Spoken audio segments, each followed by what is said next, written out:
Spider baby, hurry down the chimney tonight. Spider baby. Yep. Hey, yeah. What's happening? Cool daddy-o. What's happening there? Spider baby. Spider baby. Spider baby. How you doing? I'm good. Yeah? I'm good. I spent a couple days in the country. Went to see mom and a few friends up in the country, and that was nice. Hey mom, if you're listening, that was a really great couple of days. And so I'm good. I'm rested, back in Brooklyn. I'm drinking some iced coffee. Iced coffee. I'm having a beer, as is my want. How are you? I'm doing good. You know, quiet week. Getting work done. Watching some TV. Reading some Matt Helm. Okay, you're still on that. You're still gonna go all 27 novels, right? I don't know that I'll read all 27 novels, but I've got my Kindle. I got the second in the series out of the library on my Kindle, and I'm a bit of a backtrack. No, last week you were like gonna read all 20. This is happening. Oh, okay, all right. Then I'm gonna read all 27. I'm gonna do it. Okay. Yeah. It just seems like it was a very exciting, and now it's like it is exciting. If I want to, I don't know if I want to. Well, it's great. It's great stuff. It's right up there with the Travis McGee. You know, it's okay. And I can't believe that I have never come across this before now. Well, if you're saying it's up there with Travis, that's high praise. Yeah, that is some high praise. It's really good stuff. And I watched on your recommendation. I watched Fear Street. Oh, okay. Which feeds the whole thing. The whole thing. Oh wow. Yeah. So Fear Street, it's a trilogy, movie trilogy that just dropped on Netflix. That's doing well. Yeah. And it was quite good. It's entertaining. It's a lot of fun. Yeah. I mean, for R.L. Stine, you know, it's actually pretty risque and exciting and very mature, I would say. I didn't know that he wrote older people stuff. I think it's maybe updated. I don't know if he did write older people stuff. This may be kind of like, you know. No, I think this was a series that he wrote that was like YA. Oh, really? Okay. Yeah, and YA these days is YA these days is a whole different ball game from YA when we were kids. YA stands for why not anything. Yeah, exactly. Yeah. Yeah. YA gets into all kinds of stuff that when I was a kid, YA was the Hardy Boys. YA was like, Judy Blume was like, the hard stuff was like, a couple of pages of a Judy Blume book. Yeah. No, but now they deal with YA deals with all kinds of issues of sexuality and gender and divorce and drug addiction and mental health problems. The fun kid stuff. Yeah. Yeah. And then you throw in some ghouls, blood-sucking ghouls, and for stuff fun. like that, just for fun. To keep it light. Yeah. How do you know so much about this? Are you an book editor or something? Yeah, I do. I edit books. Wow, Jesus! Who am I talking to here? So I have to keep up. Yeah, I have to keep up with the trends, and also I have kids who not too recently passed through the YA years, and I would often read books that they were reading so that I could not know what they were reading. And I also always felt that if I was going to be telling them, hey, this is a great book, you've got to read it, that they were much more likely to listen to me when they said to me, hey, this is a great book, you've got to read it, if I went out and picked it up and read it and then could talk to them about it. Sure. I felt like they would maybe listen to it. It didn't work, but that was the theory. It didn't work at all. It worked. No, it actually did work to an extent. I mean, it worked. It worked so well with my son that when he went off to college, he dropped his first name and took on his middle name, which was a literary, literary. Yeah. As you know, you do know. I've heard that story, but the people out there people don't know. My son's middle name is Atticus, and right. We thought it was too much to saddle a kid with that name, with that moniker as a first name when he was little. No, he was like, "Giddy up, let's go." And he texted me the other day and said that he just moved. He and his girlfriend just moved into a new apartment, and there's a little bookstore near them. And he texted me the other morning and told me that the bookstore has a cat named Catechus, which is brilliant. Pretty nice. He's found his block to hang out on. Apparently, that's great. Yeah, that's great. They're in this great new apartment. They have a huge balcony, and they look out on. Since this is a film show, a show where we talk about movies, I think I can tell you they look out on the Rocky Steps. Which is what is that? What is that the steps from the movie Rocky? Right. You know what I'm talking about. Yes, I do. What is that? The steps, but it's the steps to something. What is it? The steps to? It's like Philadelphia Museum of Art. Oh, okay. All right. Yeah. And it's called the Rocky Steps. Well, which is a weird, it's very poetic actually. Colloquial. The Rocky Steps. Yes, colloquial because it is. It's hard. And for him, it was a rocky ride as well. Yeah. So another interesting detail, cinematic detail that you could tell your students. Oh, okay. So this conversation is going nowhere. I think it is. I think. Do you know that you have like an incredibly? You have like a searchlight from Blue Thunder. Roy Scheider is actually behind you right now, shooting a beam of light into the lens of the camera, into the back of your head, which is lighting up the room like you don't. It looks like your room is fake. It's so well lit right now. It actually looks like you have a fake background. Here's the problem. There's a big chandelier. I can turn off the chandelier. And if I turn off the chandelier, everything just goes completely dark. What does that look like though? Here, what I'll do is I'll reach over here and I'll put on my, I'll turn on my Loom Cube. Right. If you do that. Okay. And let's see. I mean, look, you only need that. We'll do a cool. I think Spider Baby deserves this. Is this better from both of us? Okay. So this is better for tonight's show. For tonight. Okay. I mean, who cares? No one's watching. I feel like it's for us. There are lots of people watching. They might be listening. Hi, Mom is watching. So no, Spider Baby deserves a little mood lighting for both of us. Okay, Spider Baby. I didn't mean that we had to start. We had to stop. No, we can start unless you have. I have nothing interesting to report. If you have some interesting stuff to tell me about your week, not really. No. Okay. Well, then let's get to work here then. Spider Baby. Wait. We have to clean up our language and be careful because Mom's watching. She's watching. She's watching, so we have to. We got to behave. Yeah, clean it up. Wash your mouth out. Clean it up. Tidy up your room back there too. By the way, this is some epic Manson level shit going on. It's some weird stuff, isn't it? My God. Yeah, this is a crazy movie. Yeah. And also the whole movie is a little bit like a long form Second City improv gone nuts. Gone very wrong somewhere. Yeah. Yeah. And it also sports a tarantula scene to beat anything that was ever in a Bond movie. It is as an arachnophobe, I can tell you it's pretty effective. Yeah. Yeah. No fake spiders in this movie.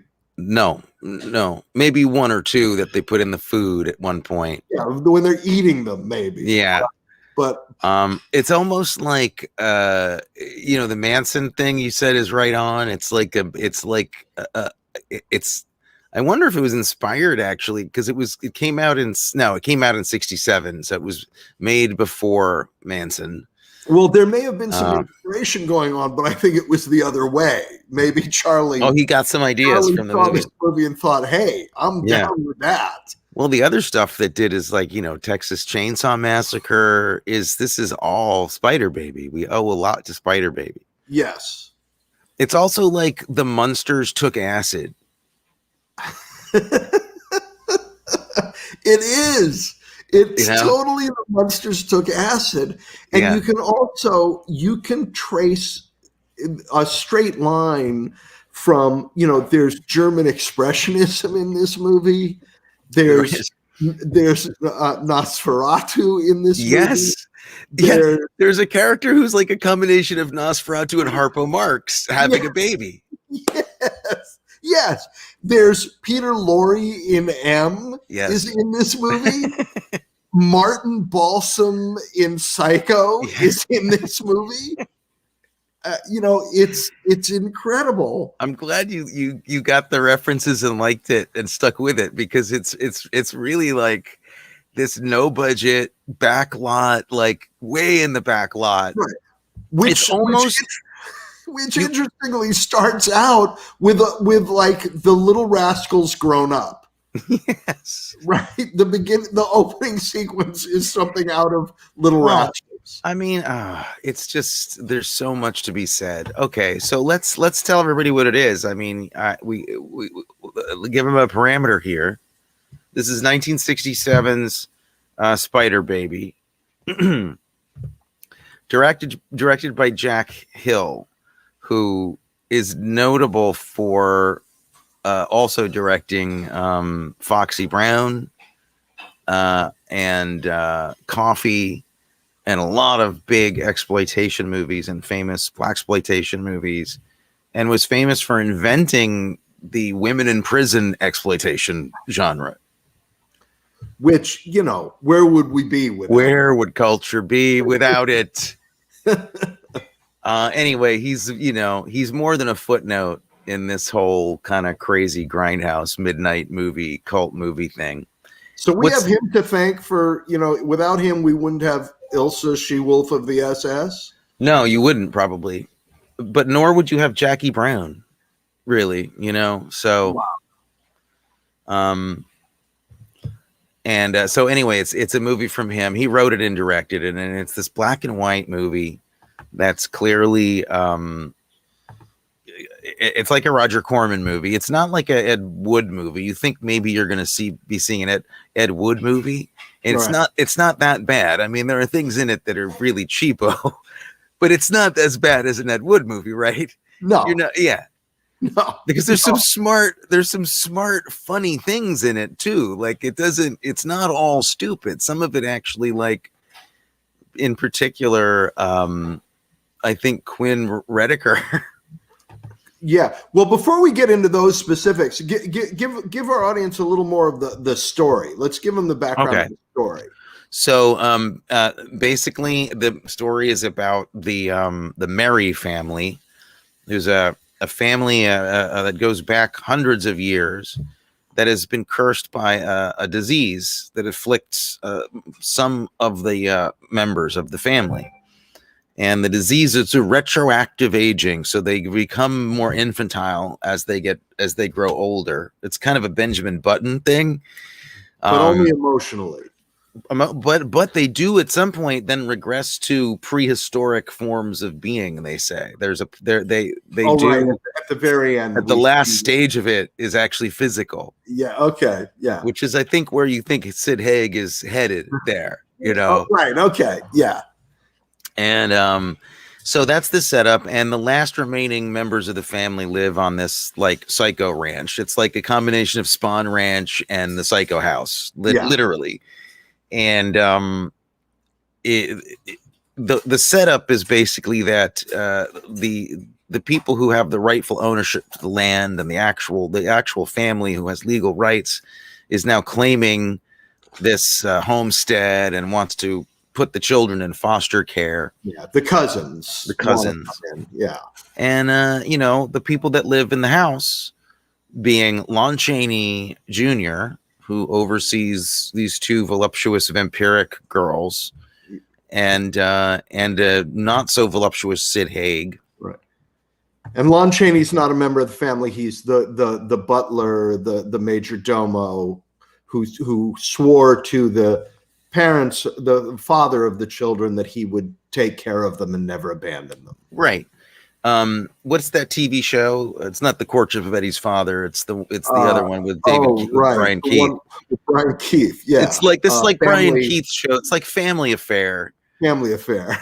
If they were cannibalistic schizophrenics, inbred cannibal people.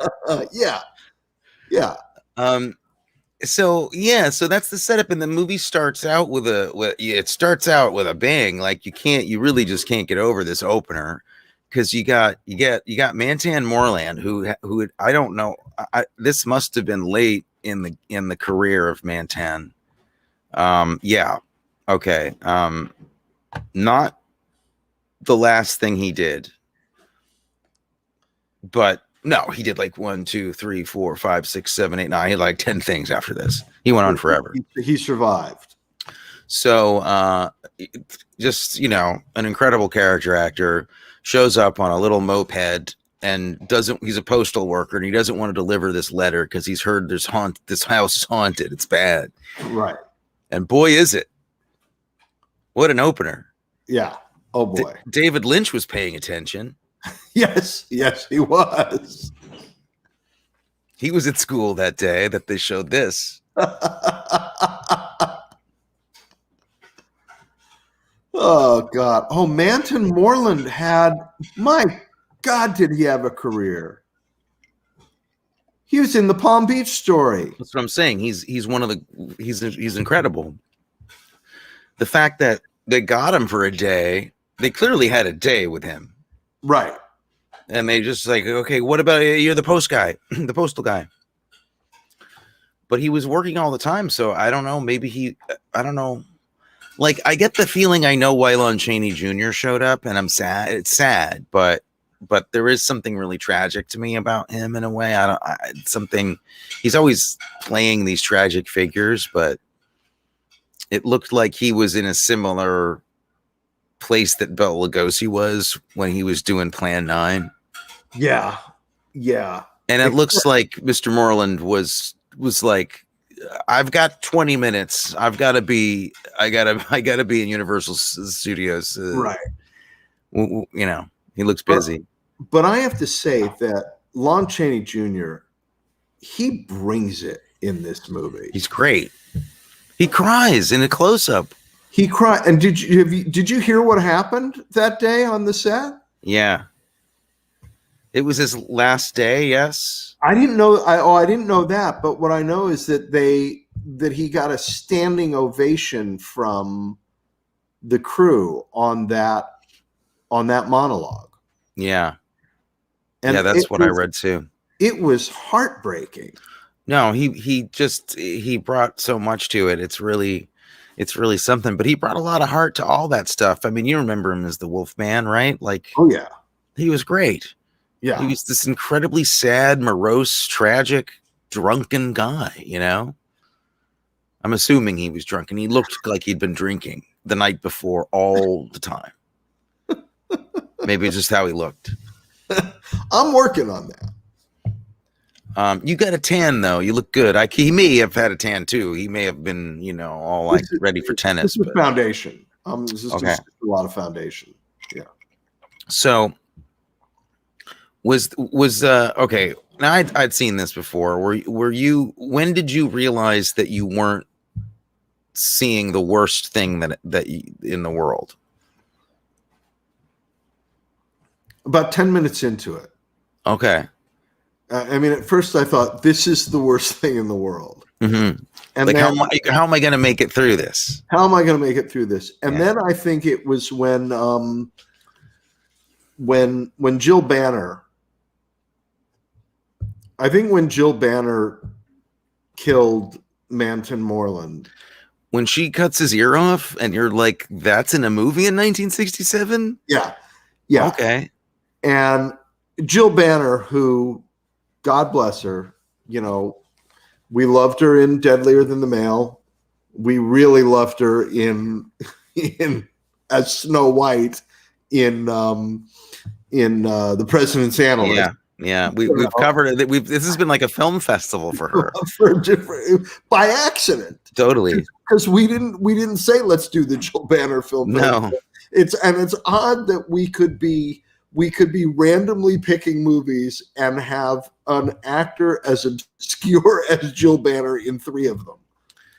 But she's great in this though too. She really gives her all to Spider Baby. Yeah. Because let's clarify, she's the titular character.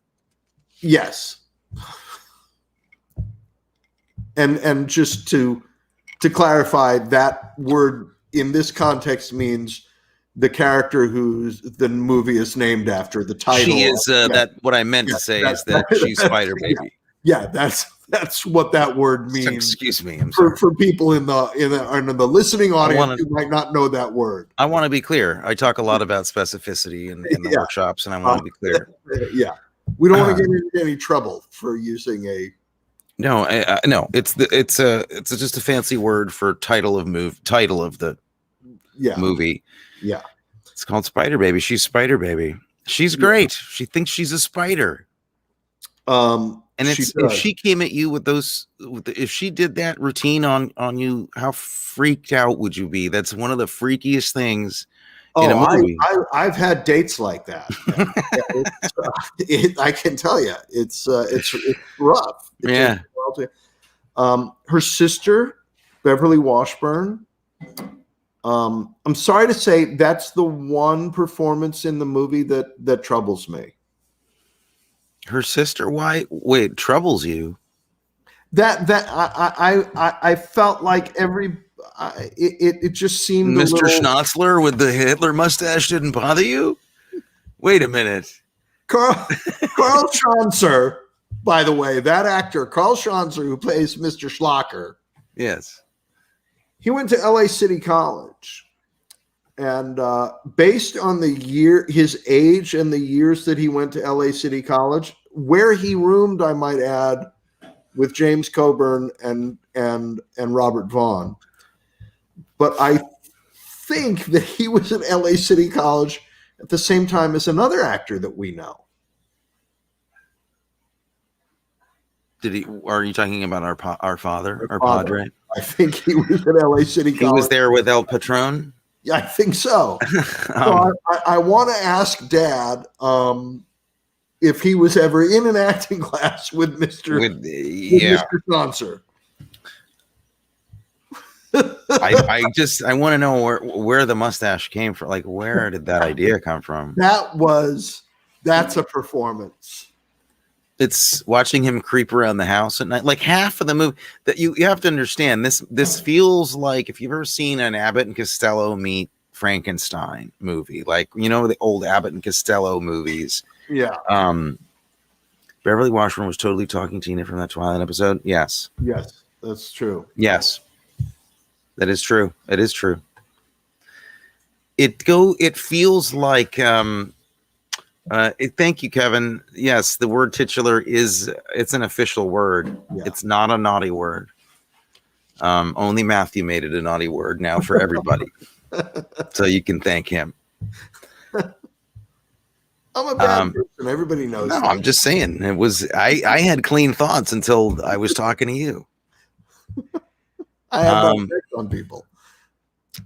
So you think it's going to be terrible. You think you're in Plan 9 from outer space territory. And then there's some shots that show up that are kind of like great film reference shots, like Matthew was saying, to German expressionist movies. And it was, it must have been quite something to see this at the time. Yeah. The lighting is spectacular, but I've got to say, I can't let go of Carl Schanzer yet. Okay. The sequence where he's in a limousine, an old-fashioned limousine, being driven by Lon Chaney Jr., and he wants Lon Chaney Jr. he wants to be able to talk to him, but the glass silence partition is up. And the mime sequence of Goes on forever. trying to communicate the rolling down of the thing was just hysterical. It is really funny. Like they actually had they had some funny gags. Like it's Quinn is it Redeker? Quinn K. Redeker? Who's, I'm sorry, brilliant in this He's movie. fantastic in it. Like he's having actual fun, and he's actually a good actor having fun going, oh, what the hell? Let's actually try to have some fun. Yeah. When he's in the convertible and he rolls up the window because he doesn't want to talk to his friend, but but it's just in the top is down, but like there's little details that are just great. Yeah. A lot of fun. And okay, Sid Haig is also a special situation too, because you've got a performance here. I think there's a couple of reasons why this movie has a reputation and why it stands apart from some other films like it. There is some violence in it that is surprising. It actually feels a little bit salacious and wrong. Well, yeah, there's a question I need to ask at some point. You can ask that now. Okay. At a certain point, Sid Haig, Carol Omert, who plays Meryl Streep in this movie. She plays the evil cousin who wants to take away the house from her cousins and put them in an institution. Mm-hmm. But she looks for all the world like, I mean, if they did a remake of this, or if they did a movie of the making of this movie, it would have to have been a young Meryl Streep playing that role. Meryl Streep in her 40s. It was yes. So. Yes. So Carol Omart, when everything goes to hell and people are getting murdered, Carl Schanzer has been murdered, and Carol Omart, for some reason, has decided to strip down to a Fredericks of Hollywood getup and prance around her bedroom by herself. But then she has to run terrified from Sid Haig, mm-hmm. who is going to murder her. And then Sid Haig catches her, throws her to the ground off camera, and we believe murders her. And then it turns out he didn't murder her. And she goes chasing after him, apparently to get more of whatever it is that he did. Yeah. And I'm sitting here saying, we saw him throw her to the ground. We know there's cannibalism in the movie. He throws her to the ground, and we hear a little bit like Toast, the love scene in Toast of London, where they're trying to dub the porn movie, right? We hear, yes. He throws her to the ground, off camera, we hear, oh God, oh my God, he's eating her. He's like bit her neck and she's dead.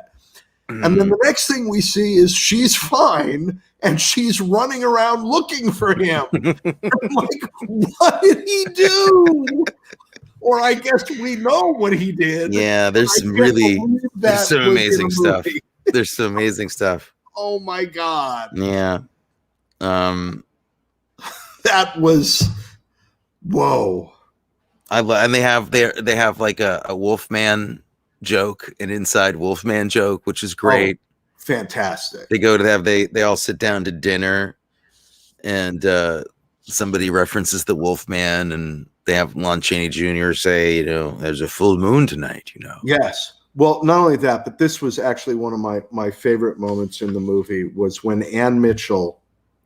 Mary Mitchell as Anne, the secretary to the lawyer, does an imitation of the mummy. Yes. Which she does this thing where she kind of just step scrape. Yeah. And I realized that I had seen that before. Did that remind you of anything? That attractive blonde woman doing the strange step scrape mummy dance? It looked a lot like Norman, not Norman Fell, like Yeah, from was it? That's not the right name I'm looking for, but it's from Young Frankenstein. Well, I'm thinking of something actually a lot closer to home. The attractive blonde woman doing the mummy step, scrape, walk, to me, bore a remarkable resemblance to Mom's pig walk dance when we Oh, I got you. Yes. playing Yeah. Okay. Yeah. categories. I agree. And also, I kept thinking of Mom watching that character because I thought that Mary Mitchell was the mom would play that role if she was gonna, if at the time she had gotten stuck in doing a movie like this. This was 1967. She was a young, wasn't exactly a teeny bopper. I was born in 67, but this was her time. This was she'd get all the references in this movie. Yeah. And also, actually going back to Sid Haig and his attack on Carol Omart, Bet Bowles has reminded us of this line in the movie. He gets to eat everything. So there we go. That's my favorite line from the movie. That is definitely my favorite line from the film. Well, there's a couple of others. If we're going to go to favorite lines, when Jill Banner has Quinn Redeker tied up in the chair, and she's doing her spider dance for him. Yeah. And she says, now the spider does a little dance for him. She has to tease him, taunt him, and make him work so that his juice will taste better.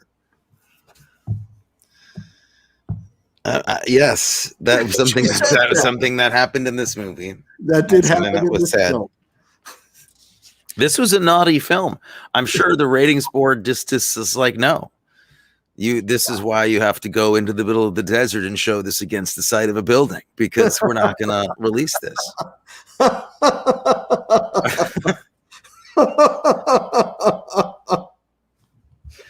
Absolutely. Sid Haig also, it's like a bit of a film festival for him because he was in Point Blank, which he made the same year that he made Spider Baby. Who was he in Point Blank? He plays one of the security guards in the lobby of the building that. Oh my gosh, I missed that connection. That he gets into, yeah. I do have to say one of my other favorite lines in the movie is Carl Schanzer when the girls, one of the best shots in the movie, when the girls appear at the top of the stairs. Yes, it's great. That shot is spectacular. And he looks up at them and knows that things are not going to go well. And he says, "This has gone far enough, beyond the bounds of prudence and good taste." Another great line. Totally self-referential. Like, they're talking about the movie they're making right now, that this actually has gone way past the bounds. His acting style as well, beyond the bounds of prudence and good taste. So I love you mentioned the Hitchcock references, of which there are plenty in this, a lot of Psycho references, and in a lot of ways. Oh, the house. Well, just the house itself. This is actually kind of like a female Norman Bates story too. Yeah. Because Spider Baby, and her sister, they're still have a relationship and are in communication with their father, who's now a skeleton in a bed in their house. Right. It's very much like Norman Bates. They carry on conversations with him, and which is also very Texas Chainsaw Massacre, which I love. I just love how much DNA is in all these other movies from so much Hitchcock, because the Birds had already come out and Psycho had already come out. Yeah. And we have the stuffed birds. All the taxidermy. And he one-ups them by having one of the birds be actually a live owl, surprisingly, which is really clever. Which gets a great reaction from Carl Schanzer. Yes. Like everything did. His mustache almost flies off. It was a subtle thing. His hat spun around and his mustache flew off and hit the wall. His bow tie went. Yeah. Yeah. As we said, it's a subtle thing. It's like, Yeah. I also love the song from the opening credits. oh, it's so good. Yeah. That's what threw me, though, because I didn't realize there was any comic element to this movie. I thought this was just horror. Right. And I'm like, what the hell is this song? Which was so much. First of all, Lon Chaney Jr. sings it. He's right. Does the vocals, which is priceless. First of all, incredible. Just as a concept, and the energy that he puts into it. Yes. And it has to be a reference to Monster Mash too. This song, which was 4 years earlier. I would think so, and in the same kind of spirit as the song from The Blob. Beware the Blob was a pop song at the beginning of The Blob, which is a funny, silly song. Very similar. Yeah. I did not know that. Yes. Oh. So, yeah. I mean, it's a horror staple. It inspired so many things. It's certainly, it's got to be one of the earliest, like, straight up cannibal family movies, you know? Yeah, and there aren't enough of those. There've never been enough of those. I love there's, and then there's plenty of ridiculous stuff. Like there's a car wreck and like a chase in a car wreck in which, Lon Chaney's driving this big old car, and there's shots where it's just a close-up of him in a completely still car pretending that he's driving. Like the car's not moving. There's no background moving at all. Like it's pretty cheap. This was shot like, a Tree People in Odd Mulholland Drive. Like it's so nuts. But I this is a movie I will watch again. Wow. Okay. I'm happy to hear it because I didn't know. I thought we were in territory where that you'd just be like, dude, I'm sorry. You're sick. This is awful. Well, what was it we watched a few weeks ago that we disagreed heartily on? And that you were very, very upset with. Oh, Race with the Devil. Race with the Devil. Yeah. Right. As I was watching this, At first, I thought I was in Race with the Devil territory. I was worried. I started loving it. Okay. And as I loved it, I was thinking to myself, "Oh, Tony's going to think we're in Race with the." He's going to expect a fight again. I kind of was, but I wasn't in fighting mood. I was willing to. This is a movie that, like, if you said, like, dude, I can't really fight for it because it's Spider Baby. It's like it's one of the, what it is to me. It's one of the best movies to play in a bar. Like this would be on a TV in a bar, and it would be the best choice that you could make. Except the thing that I think lifts it out of just being a total piece of crap is the people who made this the cinematographer clearly knew the production design. They clearly knew the history of of German expressionism, of all those old they're referencing it, and it's beautiful to look at. Yeah. So no, they did a great job. So whereas with Race with the Devil, there was an aspect to it, and we don't have to relitigate that, but there was an aspect to it where I felt like they don't care enough.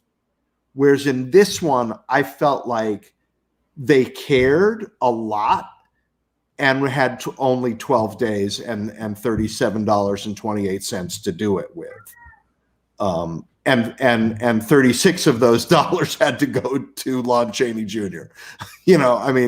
But I felt like they really cared when they were making this movie. Yeah. I could be wrong about that. I don't know why you have to, why you saying something nice about Spider Baby means that you have to say something bad about a great movie like Race with the Devil, but you have to keep the scales of justice constantly like I'm balanced. I understand, but I mean, they didn't care. I think they cared. I think they cared on both accounts. Okay, well, I apologize, but this movie got me, and there were elements of the performances that really got me. Quinn Rediker's enthusiastic bonhomie throughout the whole thing seemed so genuine, and and good sportsmanship he was showing through the whole movie, Yes. And I loved it, and I loved knowing that he went on to have a long and thriving career. He did too. Yes. Yeah, I mean, he was on one soap opera for something like 12 years and another one for 50. The guy did fine and should have. I do agree that there was something really, really charming about the commitment he made to this ridiculous film that obviously was like, he was probably going like, how the hell did I get involved in this crazy movie? Yeah. Like with Lon Chaney Jr. and Out in the Desert with Cannibal Spider Baby stuff. Like, it's so clearly slumming it for some of these folks, and they all really just showed up and like, and committed. You're right. They really did. They because I've worked under similar circumstances on movies that were as low budget as this, with actors who, agreed to do them and then acted like they were doing everybody a frickin' favor. Yeah. And he wasn't doing that. He was invested. And you sometimes you mean like they're not just act like on the set, but in their work, you can see that they're just kind of like not really committing to do it. They don't deign to actually commit to it. And so it's nice to see him and other actors, and also like Spider Baby herself, like Jill Banner, she committed to that crazy character. Yeah. I mean, admitted it's like part Laugh-In and part, Herschel Gordon Lewis. Like, it's this weird mixture of kind of goofy, cartoonish, Addams Family humor with some really extremely ghoulish, stuff that was just like the Addams Family humor and the POV, Ann Mitchell's POV shot at the dinner table of the three kids eating. Yes. They go through all three of them and how they're eating and what they're eating. But the romance too, but the romance between Ann Mitchell and Quinn Rediker it's actually moving, and you're rooting for them. Like, you care about these two. Yeah. They can't find a place to stay that night. They're like, I guess we got to go back to the house. No room at the inn. And I love how you see, like, instantly you see right away, okay, romance. They're going to be into each other. And then they are in such a sweet way. Yeah. It felt like, what's kind of like a shame. I think this is, I like this better than Little Shop of Horrors. I think this as a movie, I think it's a more fun movie. I love Roger Corman movies, but that's not my favorite one. Okay. I think this would have made a great resurgence as a musical, as some kind of midnight thing. I could see them remaking it as like and turning into some kind of a Rocky Horror thing. To me, it really has an authentic quality that would have translated. Let's get it to Lin-Manuel Miranda. He's got some stuff going on though. I think he's kind of busy. Oh, okay. All right. Do you think? I don't know. I guess this isn't material like he's done before. So you're saying this should be a whole new. No. Yeah. Yeah. But the house in this, still stands in Los Angeles. Does it? It's in Highland Park, near where Dad grew up. Okay. And I'm actually going to make a little pilgrimage there. Okay. And take some photographs and send them to you. That's great. But the house used to belong to a fella named David Patterson Hatch, who was a judge. And when he retired, he got into the occult and did a lot of writing about it. So that's a little interesting. That is interesting. Little weird. Oh, I want to look. I want to read into that. Yeah, and that was in the around the early part of the 20th century. So well before this movie was made. For sure. So, do you remember? Did they tell you where the house? It was just the exteriors of the house, because I know the interiors were all sets. Yeah, no, the exteriors of the house. Okay, amazing. It still exists in Highland Park. It's sort of a cultural spot. Wow. Okay. It's been preserved. And I think preserved because of the judge, not because of this movie. Look, don't. I don't think this had a lot of impact. This film. Yes. Okay.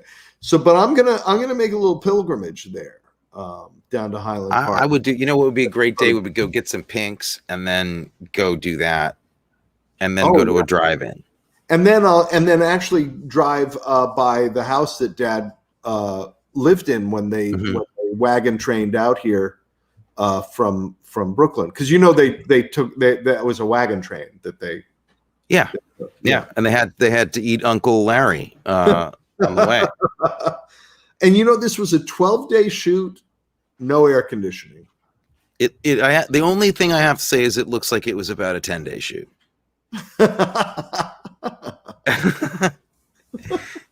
It looks like it was about 10. But you want to see an old-timey actor sit there and just hold a close-up for 2 minutes and break your heart. This will surprise you. Like, there is this moment that Lon Chaney has, that you're just like not expecting. I wasn't, not really expecting that. No, knocked it out of the park. He really cared about those kids, man. Yeah, I did not expect that at all. Were you and Abbott and Costello meet Frankenstein, meet the Mummy, whatever? Were you fans of those movies growing up? No, I have to revisit those. When I was a kid, they made me angry. Really? Wow, we are so different. This is amazing, because honestly, as a child, that made you angry. Yeah. It was disrespecting Frankenstein and the Mummy and those guys who were serious. Okay, I got you. Look, that's hardcore. Those were monsters, and they weren't. They don't belong in a comedy. Okay. No, that's not funny stuff. I got you. Monsters. It's like hey, that's hardcore. I wasn't expecting you to be that. That was like as if like 2 years after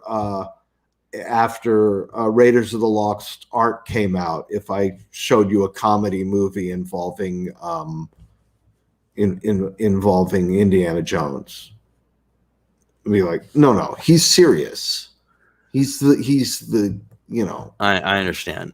Which is more of a comment on my frame of mind, my neurotic, insanely strange 12-year-old frame of mind, than it was about movies. But no, because you didn't have the Frankenstein experience that I had as a kid, which was, Adam's bedroom was down the hall, and he had a TV in his bedroom, and I would get up and creep down the hallway quietly into his bedroom, and we would put on the scary movies at like 1 o'clock in the morning and sit in his bed and watch and we're talking about like in the 65, 66. And I understand. Man, I want you to understand something.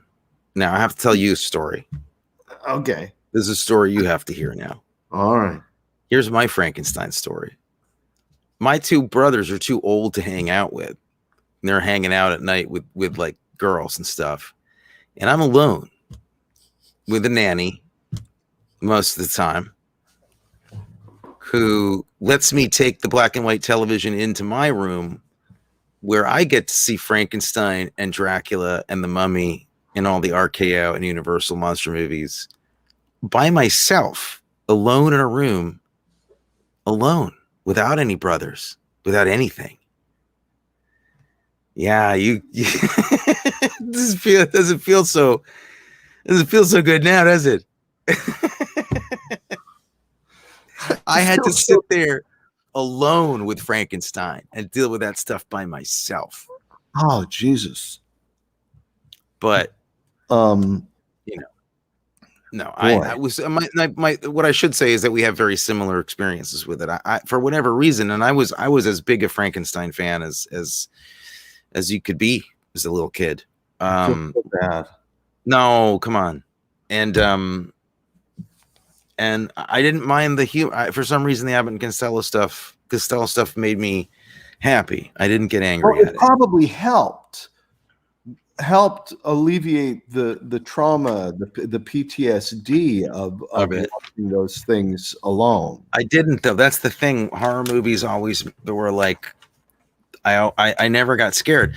Mom and Dad found out that like the babysitter had let me watch Frankenstein alone in my room, and they freaked out, and she got into trouble, and they asked me if I was okay, and I was completely fine. I was like, no, I'm great. I'm just watching the movie. Where have you guys been?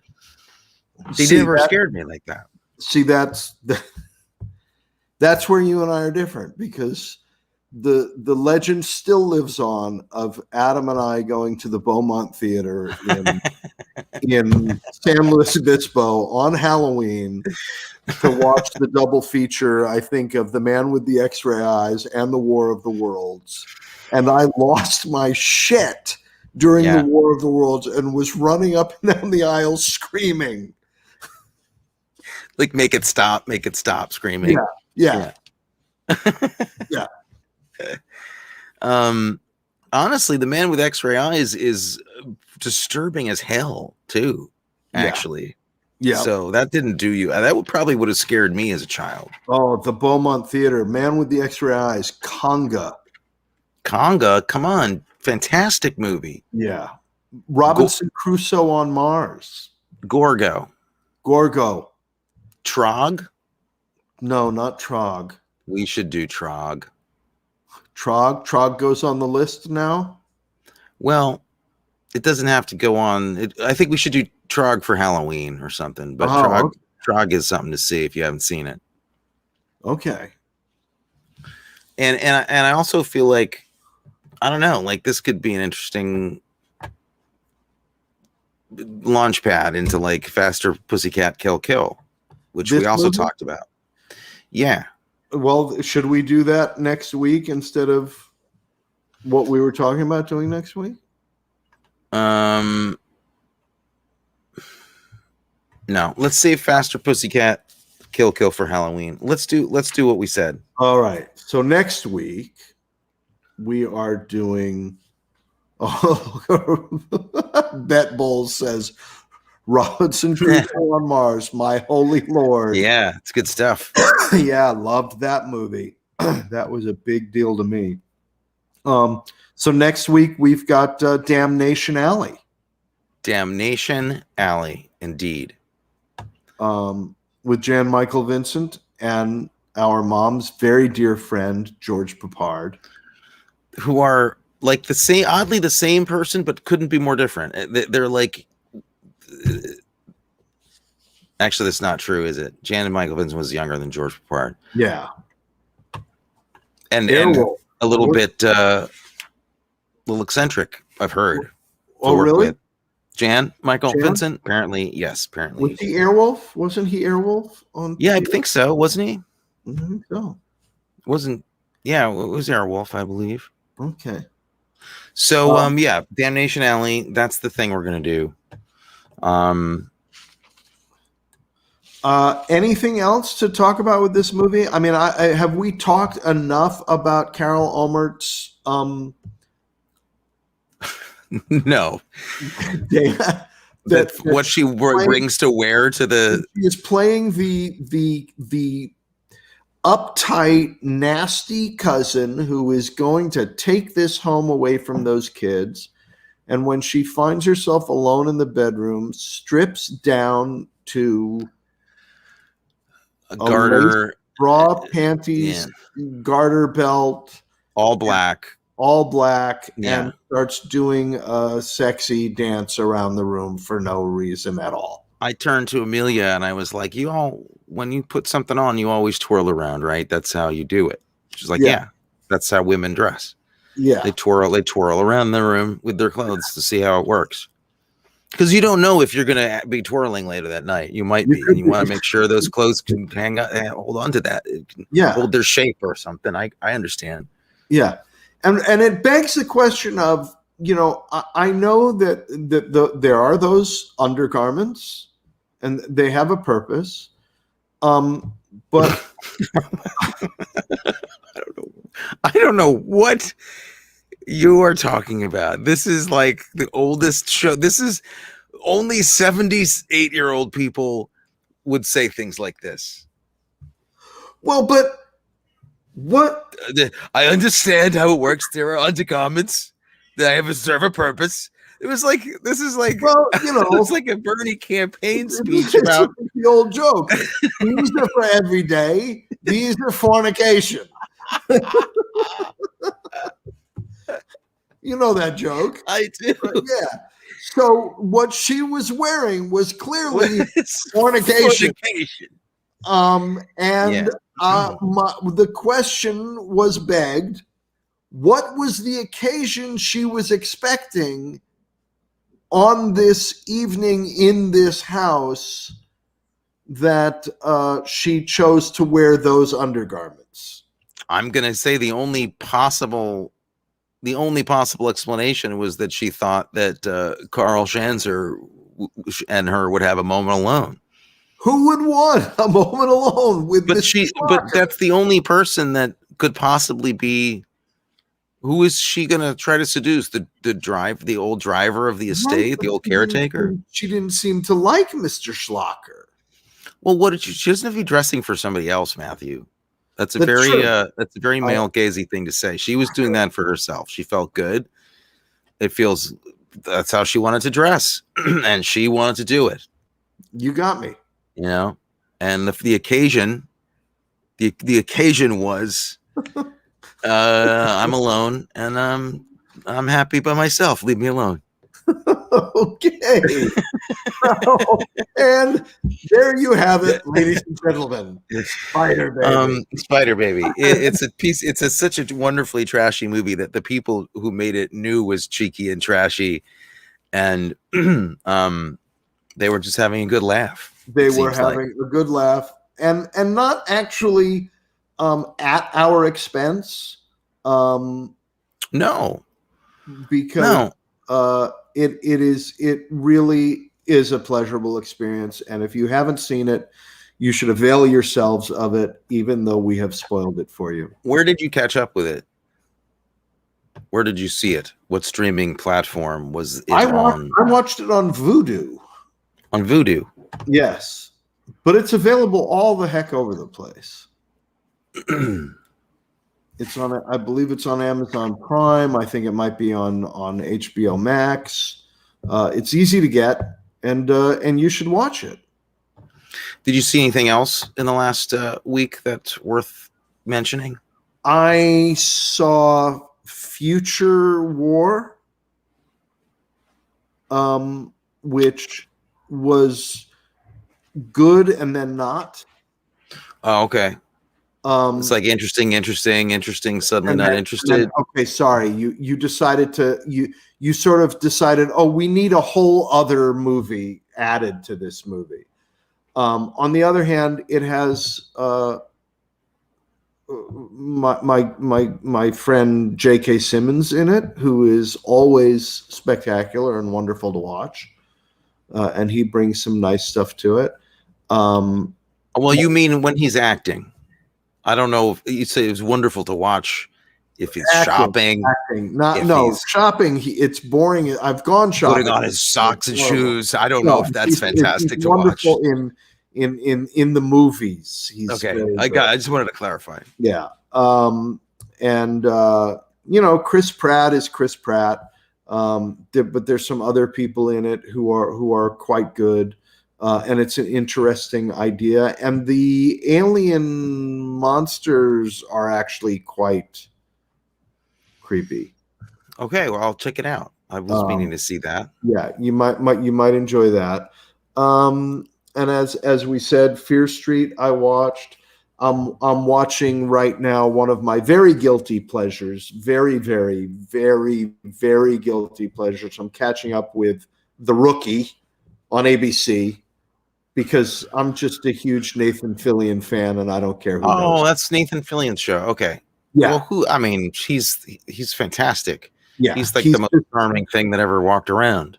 Well, and he actually is kind of similar in a way to Quentin Redeker in that no matter what he is doing, he brings everything he has and good humor to it. I agree with you there. He's he's great. I guess like a lot of people, I found out about him on Firefly. Firefly, yeah, and I loved Castle. I was a big fan of Castle, and I just started watching Big Sky, which is it's network television, but it's got some interesting stuff in it, and it also has the always fantastic John Carroll Lynch. Oh wow, he's so good. He's so good in a very interesting and different kind of role for him. So that I'm enjoying watching.